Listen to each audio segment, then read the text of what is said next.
Hello students, good morning. जैसा कि आप जानते हैं कि मुख्यमंत्री मनोहर सरकार की कैबिनेट ने 14 जुलाई 2025 को कई महत्वपूर्ण डिसीजंस लिए थे।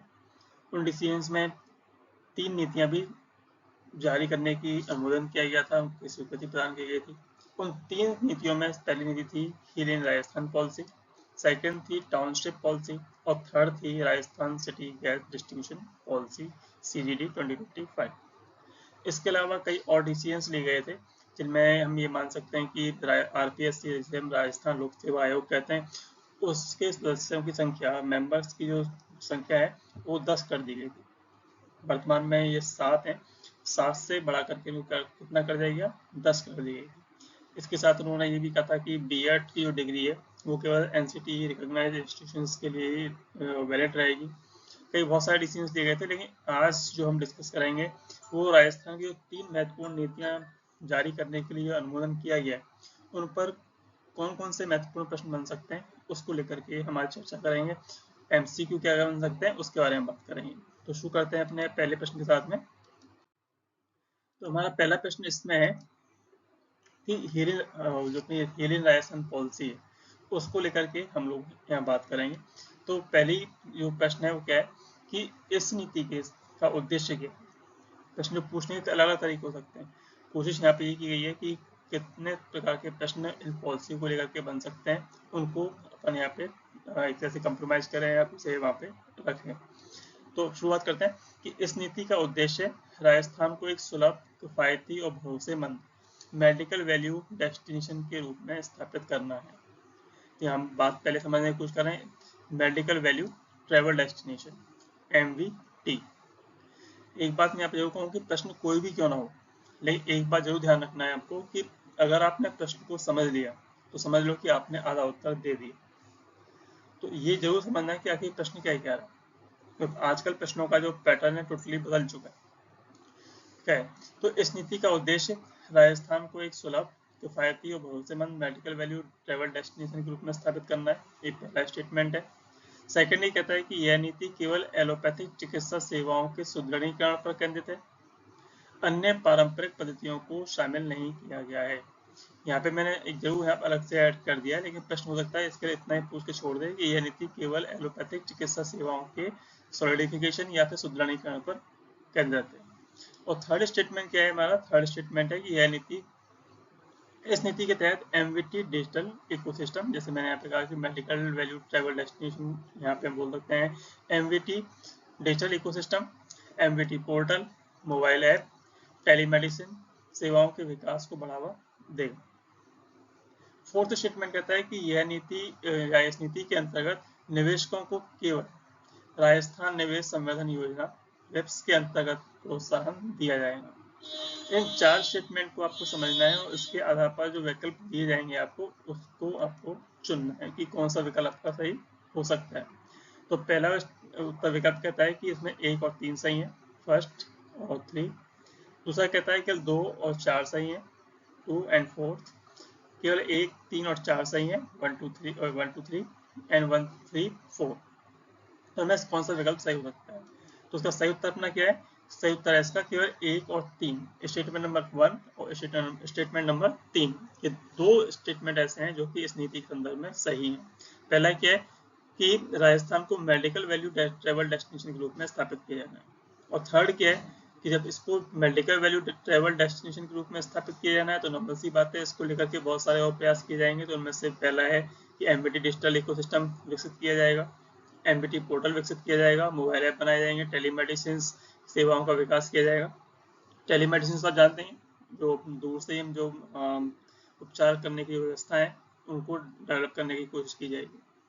तो ये जो अपने 4 स्टेटमेंट थे, उन 4 स्टेटमेंट में से हमारे पास ये 2 स्टेटमेंट ऐसे हैं जो हम यहाँ पे सही मान सकते हैं। तो ये पहले स्टेटमेंट जैसे कहा इसने कि ये नीति एक सुलभ, किफायती, भरोसेमंद MVT डेस्टिनेशन के रूप में स्थापित करेगी राजस्थान को, सही है। सेकंड जो क्वेश्चन में इसने कहा, मैंने तो तभी हिंट किया था कि यह नीति एलोपैथिक चिकित्सा सेवाओं को सुदृढ़ीकरण तो करेगी, साथ में यह नीति आयुर्वेद, योग, यूनानी, सिद्ध जैसी जो अपनी ट्रेडिशनल जो अपनी मेडिकल पैटर्न है उनको भी प्रोत्साहित करेगी, उनको भी बढ़ावा देगी। थर्ड जो हमने बात कही कि एमबीटी को बढ़ाने के लिए MBT digital ecosystem, MBT portal, mobile app, telemedicine, ऐसी सेवाओं को भी प्रोत्साहित किया जाएगा, उनको बढ़ावा दिया जाएगा। तो ये स्टेटमेंट अपने आप में सही है। और फोर्थ वन जिसने कहा कि रिप्स के अंतर्गत इसको प्रमोशन किया जाएगा, उसको बढ़ावा दिया जाएगा। तो यहाँ पे इसने कहा के अंतर्गत ही, बस यहाँ पर ये सेंटेंस में जो दिया हुआ है ही, इस पर फोकस करना। ये बात सही है कि एमबीटी को बढ़ावा देने के लिए जो हमारी हील इन राजस्थान पॉलिसी है, इसको रिप्स के अंतर्गत भी बहुत सारी योजनाओं का लाभ मिलेगा। लेकिन इसके साथ में जो पैटर्न नीति के अंतर्गत जितने भी सुविधाएं मिल रही हैं वो भी इसे मिलेंगी। बाकी की जो नीतियां जो औद्योगिक विकास के लिए इस समय लागू की गई हैं, उनका भी इसे लाभ मिलेगा। तो केवल रिप्स के अंतर्गत नहीं, बाकी और जैसे पर्यटन नीति जो ट्रेवल पॉलिसी है उसके अंतर्गत जो सुविधाएं दी जा रही हैं उसका भी लाभ इसको मिलेगा। तो ये पहला प्रश्न था अपना। सेकंड प्रश्न में बढ़ते हैं। सेकंड प्रश्न भी अपने हील एंड राजस्थान पॉलिसी को लेकर के ही है। तो यहाँ एक कहता है, लेकिन यहाँ पे जो प्रश्न है वो है कथन और कारण के बेस पे। तो दो यहाँ पे स्टेटमेंट है, पहला कथन है, दूसरा है क्या है कारण। तो पहले अपन पढ़ लेते हैं कि जो एसेशन है, जो कथन है वो क्या है। तो कहता है कि हील एंड राजस्थान पॉलिसी के तहत राजस्थान को वैश्विक स्तर पर medical value travel destination hub के रूप में विकसित किया जाएगा या ब्रांड के रूप में डेवलप किया जाएगा। ये स्टेटमेंट ऑलमोस्ट हम पहले प्रश्न पढ़ चुके हैं तो सही सा लग रहा है। लेकिन यहाँ पे जो प्रश्न बनना है, जहाँ पर हमें उसका उत्तर निकालना है, वो क्या है कि यह नीति केवल निजी अस्पतालों को प्रोत्साहन प्रदान करती है। मैं जैसे पहले प्रश्न में कहा था, यहाँ भी सेम कह रहा हूँ कि हो सकता है जब आपसे पूछा जाएगा प्रश्नों में तो ये वाला क्वेश्चन यहाँ पे ना दिया जाए। यहाँ मैंने आपको सिर्फ सिंप्लीफिकेशन के लिए, क्योंकि पहली बार हम इन चीज़ों को पढ़ रहे हैं, तो यहाँ पे इसको ऐड कर दिया। साथ ही कहता है इस रीजन में कि सार्वजनिक स्वास्थ्य ढांचे को इसमें कोई स्थान नहीं दिया गया है। ओके, तो ये दो स्टेटमेंट है, पहला हमें लगभग सही लग रहा है। क्या ये रीजन इसका सही बन रहा है, ये आपको देखना है। तो विकल्प के तौर पर जैसे कि नॉर्मली दिए जाते हैं कथन कारण वाली चीजों में, तो वो यहाँ पे बन सकते हैं। पहला हमारा जो विकल्प बनेगा वो बनेगा कि एसर्शन और रीजन दोनों सही है, और कथन को जो कारण है वो सही व्याख्या करता है। कथन और कारण दोनों सही है, लेकिन रीजन एसर्शन की सही व्याख्या नहीं करता है। कथन सही है लेकिन कारण गलत है, कारण सही है कथन गलत है। मैं तुरंत ही आपको ये दिखा दिया यहाँ पे कि एसेशन सही है, बिल्कुल सही, हम पहले कहते आ रहे हैं, लेकिन इसका जो रीजन है वो गलत है। कि ये जो ब्रांड बनाया जाना है तो सही बात है, लेकिन इसके साथ केवल जो प्राइवेट इंस्टीट्यूशन हैं, प्राइवेट मेडिकल हॉस्पिटल्स हैं, उनको प्रोत्साहित किया जाएगा, ऐसा नहीं। हमारे जो पब्लिक जो मेडिकल सर्विसेज हैं उनके ढांचे को, उनके इंफ्रास्ट्रक्चर को भी डेवलप करने की बात इसमें कही गई है। क्योंकि इतने बड़े स्तर जब हम बात करने जा रहे हैं तो हम ये नहीं कह सकते कि केवल प्राइवेट इंस्टीट्यूशंस को या प्राइवेट जो मेडिकल हैं हॉस्पिटल्स हैं उनको जो है प्रोत्साहित किया जाएगा या उनको डेवलप किया जाएगा, या केवल पब्लिक जो सेक्टर के जो हॉस्पिटल्स हैं उनको डेवलप किया जाएगा। दोनों को साथ मिलाकर के ही काम होगा, तब जाके हम एमवीटी हब के रूप में राजस्थान को डेवलप कर पाएंगे। तो दोनों चीज यहाँ पर सही होते हुए भी, सॉरी, पहला स्टेटमेंट सही है लेकिन सेकंड गलत है। ओके, हम अब बढ़ते हैं अपने अगले प्रश्न की तरफ। नेक्स्ट जो प्रश्न पूछा जा सकता है वो क्या है, वो बात करेंगे। बस सेम चीज यहाँ पे बताई हुई है, तो ज्यादा इसमें ध्यान नहीं देना। हाँ, एक चीज जरूर इसमें यहाँ पे कहता है कि यह नीति सार्वजनिक और निजी दोनों क्षेत्रों को ध्यान में रखते हुए तैयार की गई है। तो मैं हील एंड राजस्थान पॉलिसी है, ये निजी और सार्वजनिक दोनों ही क्षेत्रों को ध्यान में रखकर तैयार की गई है, जिसमें पब्लिक प्राइवेट पार्टनरशिप, ये स्टेटमेंट आज, सॉरी, ये जो टर्म्स है आजकल बहुत यूज हो रही है बहुत सारी चीज़ों को फिक्स करने के लिए, जॉइंट वेंचर बनाने के लिए, आजकल इवन डीआरडीओ के कामों में भी, नेशनल स्तर पर भी बहुत सारा इस पर काम किया जाता है। तो पीपीपी के फॉर्मेट पर काम किया जाएगा, वायबिलिटी गैप फंडिंग पर काम किया जाएगा, और डिजिटल इंफ्रास्ट्रक्चर जैसे को भी इसमें शामिल किया गया है। नेक्स्ट क्वेश्चन की हम बात करें। नेक्स्ट जो क्वेश्चन है वो है टाउनशिप पॉलिसी को लेकर के। जो पहले प्रश्न किए हमने दो तीन, वो थी हमारे हिल एंड राजस्थान पॉलिसी को लेकर। नेक्स्ट जो पॉलिसी जो लॉन्च की जानी है, जिसकी स्वीकृति कैबिनेट में दी गई है, उनमें से सेकंड पॉलिसी है टाउनशिप पॉलिसी। तो इसको लेकर के जो प्रश्न यहाँ पे दिया हुआ है, तो पहला प्रश्न का पूछता है उद्देश्य क्या, पॉलिसी बनाई है तो उद्देश्य, जैसे हमने एमबीटी को लेकर बात की थी हिल एंड राजस्थान पॉलिसी को, तो उसमें क्या कहा गया था, इसका मुख्य उद्देश्य क्या है, उसका मुख्य उद्देश्य है राजस्थान को एमबीटी हब के रूप में डेवलप करना। तो ठीक यहाँ भी ये पूछ रहा है कि जो टाउनशिप पॉलिसी है उसका प्रमुख एम क्या है, उसका उद्देश्य क्या है। ग्रामीण क्षेत्रों का कायाकल्प करना है, नगरीय क्षेत्रों में नियोजित विकास को बढ़ावा देना है, केवल मेट्रो सिटीज में वाणिज्यिक विस्तार करना है या फिर ट्रेवल प्रमोशन इसका उद्देश्य है। तो इस 4 ऑप्शन आपको दिए गए, इन 4 में से आपको एक उत्तर चुनना है। और एक नॉर्मल सी बात है, जब आप इसका उत्तर क्या है, नगरीय क्षेत्रों में नियोजित विकास को बढ़ावा देना। क्लियर? यहाँ पे आप जनरली कंफ्यूज होते हैं, किससे होते हैं, ग्रामीण विकास। तो हर चीज कहीं ना कहीं कहाँ से जुड़ जाती है, लिंक होती है आजकल, वो होती है ग्रामीण विकास को लेकर के, विलेज डेवलपमेंट को लेकर के। देखिए पॉलिसी का नाम ही क्या है, पॉलिसी का नाम है टाउनशिप पॉलिसी।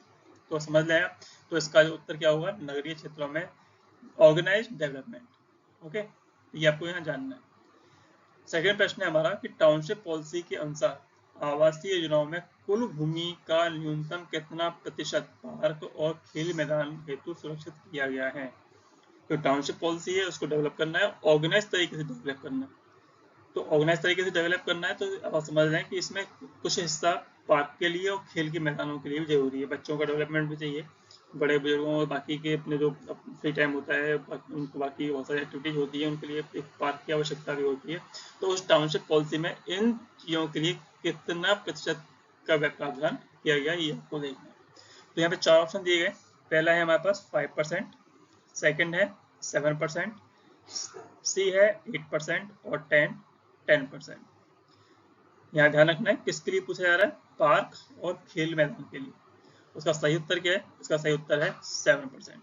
तो ये आपको ये ध्यान रखना है कि 7% हिस्सा पार्क और खेल मैदान के लिए यहाँ पर रिजर्व रखा जाएगा।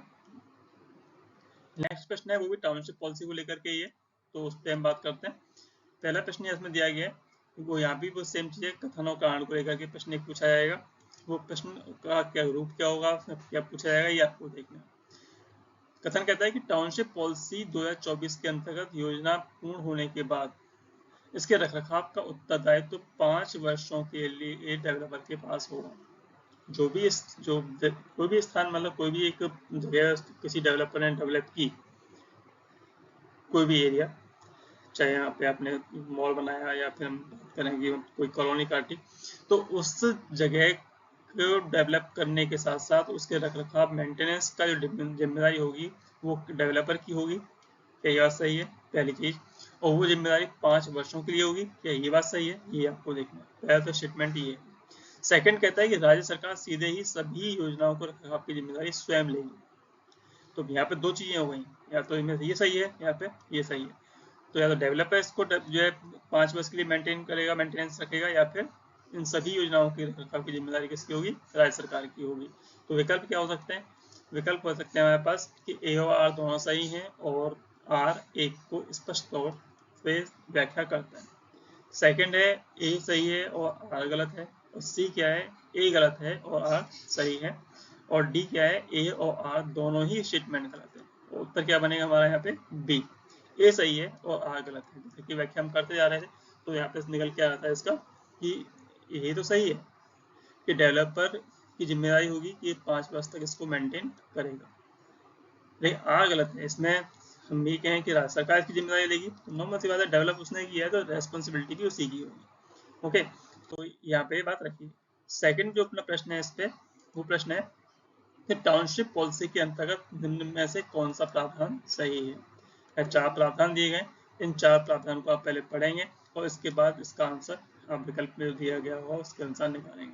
पहला है कि योजना का 2.5% भूखंड रहन रखे जाएंगे। सेकंड है मिश्रित भू उपयोग को बढ़ावा मिलेगा। प्रावधान की बात कर रहा हूँ, प्रोविजन क्या क्या है इसमें टाउनशिप पॉलिसी में। श्रमिकों के लिए न्यूनतम 10% भूखंड रिजर्व रखे जाएंगे और वर्षा जल संचयन अनिवार्य होगा। ये चीजें कुछ ऐसी हैं जो कि आजकल ट्रेंड में चल रही हैं। इन सारे सेक्टर्स पे कहीं ना कहीं सरकार काम कर रही है। तो इस पहला स्टेटमेंट है कि जो भूमि का जो 2.5% भाग है उसे कैसे ध्यान रखा जाएगा। दूसरा भाग है भूमि का जो उपयोग होगा कैसे मिक्स तरीके से किया जाएगा। थर्ड है जो लेबर क्लास है उसके लिए भी वहाँ पर भूखंड रिजर्व रखे जाएंगे। और चौथा है कि वहाँ पे जो अपना रेन वाटर कंजर्वेशन है उसकी व्यवस्थाएं भी की जाएंगी। तो इसका जो विकल्प दिया जाएगा वो क्या क्या हो सकते हैं। विकल्प है पहला 1, 2 और 4 सही है, 1, 2 एंड 4। अगला विकल्प क्या है हमारे पास, 2 और 3 सही है, मिश्रित भू उपयोग वाला और श्रमिकों वाला। और थर्ड अपने पास विकल्प है 1 और 4 सही है। 2.5% भूखंड रहन रखने का, और water sorry rain water conservation यहाँ पे कंपलसरी होगा इसको लेकर के। और फोर्थ जो विकल्प है वो क्या है, सारे स्टेटमेंट सही हैं। ये जितने भी स्टेटमेंट दिए गए यहाँ पे वो सब सही है, ये यहाँ पे रखा जाएगा। और विकल्प में से सही उत्तर कौन सा है ये आपको देखना है। तो सही विकल्प क्या है, ए है। 2.5% रहन क्या रखा जाएगा, वो भूखंड रहन रखा जाएगा। अब यहाँ पे जो सब इम्पोर्टेंट चीज बन रही है कि कितना परसेंट भाग श्रमिकों के लिए आरक्षित रहेगा या रिजर्व रहेगा। तो श्रमिकों के लिए यहाँ पे 10% नहीं रहेगा बल्कि 5% भूखंड रिजर्व रखे जाएंगे। तो ध्यान रखना, प्रश्न से बनेगा, पक्का बनेगा कि लेबर क्लास के लिए टाउनशिप पॉलिसी में कितने प्रतिशत भूभाग को रिजर्व रखने की प्रावधान किया गया है। बढ़ते हैं नेक्स्ट क्वेश्चन की ओर। अपना जो अगला प्रश्न है वो क्या है, इसमें नेक्स्ट प्रश्न है कि टाउनशिप पॉलिसी 2024। हाँ, एक चीज और ध्यान रखिएगा इसमें कि यहाँ पर हर चीज की हम बात कर रहे हैं, लेकिन एक बात और भी है यहाँ पे कि टाउनशिप पॉलिसी की हम बात करें, रिपीट हो गया क्वेश्चन ही, चलो आगे बढ़ते हैं।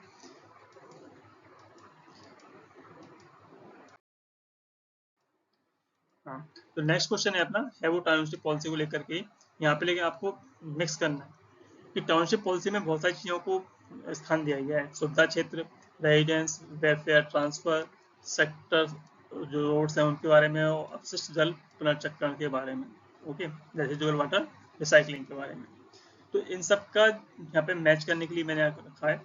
तो ये जो मैचिंग हो सकती है वो 4 बन सकती है, ABCD, DADC, CDAB, ACBD। यहाँ पे आप बाद में देखिएगा, जब नेक्स्ट टाइम जब क्वेश्चन पूछेंगे रैंडमली तब बात करेंगे। फिलहाल यहाँ पे हम बात रखें तो इसका जो उत्तर बनेगा वो क्या बनेगा कि सुविधा क्षेत्रों के लिए जो भूखंड रिजर्व रखे जाएंगे कितने होंगे, वो 8% होंगे। उसका उत्तर क्या है, ये सही है इसका उत्तर, ओके। और रेजिडेंस वेलफेयर ट्रांसफर के लिए रखरखाव हस्तांतरण की नीति बनाई जाएगी। जो सेक्टर रोड्स हैं उनको JDA की वाणिज्यिक पॉलिसी के तहत डेवलप किया जाएगा, और रेजिडुअल वाटर रिसाइकलिंग की व्यवस्था की जाएगी। और उसके व्यवस्था किसके अंदर की जाएगी, पर्यावरणीय प्रावधान के अंतर्गत की जाएगी। तो ABCD एजेट जैसे सामने दिया हुआ है वैसे ही। तो बढ़ते हैं अपने अगले प्रश्न की तरफ। पहला इसमें जो सिटी गैस डिस्ट्रीब्यूशन पॉलिसी को लेकर ही प्रश्न है। यहाँ पूछता है कि राजस्थान सिटी गैस डिस्ट्रीब्यूशन या CGD 2025 का जो मुख्य उद्देश्य क्या है, मुख्य इसका एम क्या है। हालांकि यहाँ पे उत्तर बाय मिस्टेक को पहले से आ गया है, कोई दिक्कत नहीं। तो इसे पढ़ लेते हैं। इसका उत्तर क्या है हमारे पास, कार्बन उत्सर्जन को कम करना और स्वच्छ गैस को पहुंच को बढ़ाना। नॉर्मल सी बात है, राजस्थान सिटी गैस की बात कर रहा है तो कार्बन उत्सर्जन कम करने की बात यहाँ पर रखी गई होगी, स्वच्छ गैस को पहुंचाने की बात यहाँ पर रखी गई है। तो बाकी का कोयला आधारित ऊर्जा या कि ग्रामीण गैस पहुंचाना, विद्युत वाहनों को बढ़ावा देना, ये अपने यहाँ पे नलिंग हो जाती है। नेक्स्ट क्वेश्चन है हमारा, वो भी इसी से रिलेटेड ही है और इम्पोर्टेंट क्वेश्चन है, जिसपे क्वेश्चन बनने की यहाँ पूरी संभावना बनेगी। वो क्या है कि ये राजस्थान की जो सिटी गैस डिस्ट्रीब्यूशन पॉलिसी है कब तक प्रभावी रहेगी। तो ये प्रभावी रहेगी हमारी 31 मार्च 2029 तक। अगला प्रश्न है हमारा, तो वो भी CGD को लेकर के ही है कि CGD नीति के तहत कौन से 2 नेटवर्क का विस्तार किया जाएगा। जैसे मैंने पहले कहा था स्लाइड्स में प्रॉब्लम चले, आंसर पहले आ गया। चलिए ठीक है, विकल्प देखते हैं। LPG और पेट्रोल का विस्तार किया जाएगा। सेकंड ऑप्शन है डीजल और बायोगैस का विस्तार किया जाएगा। तो ऑप्शन सी है, तो आप समझ सकते हैं कि इन दोनों में से कोई सा उत्तर सही नहीं है। तो फिर उत्तर सही है क्या अपना, PNG और CNG को विस्तार करने का प्रयास यहाँ पे किया जाएगा। और डी विकल्प जो यहाँ पे दिया हुआ है वो भी इसमें शामिल नहीं होगा। हाइड्रोजन और एथेनॉल का जो विस्तार किए जाने की बात अपन कभी विकल्प में आती है तो उसको मैं खत्म कर देना है। तो 2 चीजों ध्यान देना है, PNG और CNG। तो CGD नीति के तहत PNG और CNG के नेटवर्क को विस्तार करने का काम किया जाएगा। नेक्स्ट क्वेश्चन है CGD को लेकर के, वो है हमारे पास कथन और कारण के तौर पर। और कथन कहता है हमारा कि CGD नीति से छोटे शहरों और नगरों में गैस नेटवर्क का विस्तार किया जाएगा। तो ये प्रश्न तो पिछले जो प्रश्न किया था उसमें ही चर्चा कर चुके। कारण में बताता है वो कि इस नीति में निवेशकों को सब्सिडी सीधे उनके बैंक खातों में ट्रांसफर की जाएगी। तो यहाँ पे तो कह रहा है कि जो CGD नीति के तहत गैस नेटवर्क का डेवलपमेंट होगा या एक्सटेंशन किया जाएगा, वो किया जाएगा छोटे नगरों में, शहरों में। सेकंड में कहता है कि जितने भी हमारे इन्वेस्टर्स हैं उनको सीधे उनके बैंक खाते में सब्सिडी तो आंसर की जाएगी। उत्तर जैसे बी दिया हुआ है तो बी पे डायरेक्ट बात करते हैं। ए और आर दोनों सही है और आर ए का सही कारण है, ये तो गलत हो ही है। बी उत्तर क्या है कि statement 1 is right and second 1 is wrong. तो कथन एक सही है और दूसरा जो कारण के नाम पे जो स्टेटमेंट है वो गलत है, तो ये इसका सही उत्तर है। बाकी के तो जो विकल्प दिए जा सकते हैं, ए गलत है, आर सही है, या फिर ए और आर दोनों गलत है, दोनों ही स्टेटमेंट को आपको नजरअंदाज कर देना है। तो ये जो चीज़ें हमने रखी राजस्थान सरकार द्वारा जो नीतियाँ जारी की गई, उनको लेकर के जो महत्वपूर्ण प्रश्न बन सकते हैं, आज के अपने वीडियो में हमने इस पर चर्चा की। नेक्स्ट टाइम से हम कोशिश करेंगे कि पर डे या फिर वीकली करंट अफेयर्स को लेकर के पढ़ाते रहें, और स्पेशली तब जब बहुत महत्वपूर्ण चीज़ें राजस्थान में घटित हो रही हों। आई होप वीडियो आपको पसंद आएगा। करंट अफेयर्स में बहुत सारे क्वेश्चन में पूछे जा सकते हैं। अगर आपको वीडियो अच्छा लगता है तो please subscribe it and have a nice day. Thank you.